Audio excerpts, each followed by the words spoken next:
একদিকে মার্কিন president Donald Trump দাবি করছেন তিনি ইরানের নেতৃত্বকে খতম করে দিয়েছেন, অন্যদিকে ইরানের প্রেসিডেন্ট মাসুদ পেজিশকিয়ান বলছেন গ্যারান্টি ছাড়া যুদ্ধ থামার কোনো প্রশ্নই নেই। এছাড়াও অস্থিরতা বিরাজ করছে হরমুজ প্রণালী ঘিরে।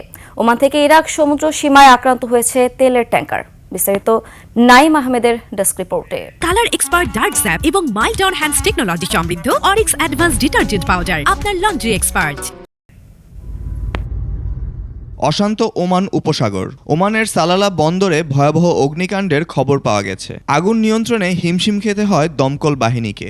এদিকে ইরাকি জলসীমায় অজ্ঞাত হামলায় আগুন ধরে যায় দুটি তেল ট্যাঙ্কারে। যুদ্ধের আজ এখন সরাসরি বিশ্ব জ্বালানি বাজারে। পরিস্থিতি সামাল দিতে আন্তর্জাতিক শক্তি সংস্থা আইইএ তাদের রিজার্ভ থেকে রেকর্ড 40 কোটি ব্যারেল তেল ছাড়ার ঘোষণা দিয়েছে, যার প্রশংসা করেছেন খোদ ট্রাম্প। ওহাইওর সিনসিনাটিতে এক সংবাদ সম্মেলনে ডোনাল্ড ট্রাম্প স্বভাবসুলভ ভঙ্গিতে দাবি করেছেন যুক্তরাষ্ট্র ইরানের নেতৃত্বকে দুবার নকআউট করেছে।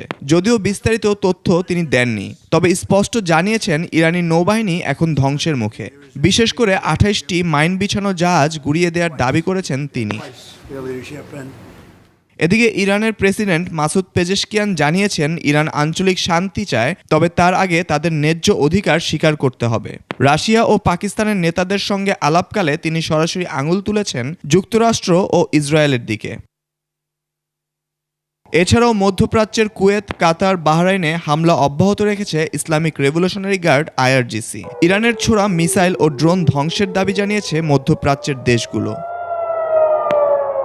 ইরানের বিপ্লবী গার্ড বাহিনী বা আইআরজিসি স্পষ্ট জানিয়ে দিয়েছে মধ্যপ্রাচ্যে মার্কিন সামরিক ঘাঁটিগুলোতে তাদের হামলা অব্যাহত থাকবে। পাল্টাপাল্টি এই হুমকিতে বিশ্ব অর্থনীতি ও নিরাপত্তা এখন চরম ঝুঁকির মুখে।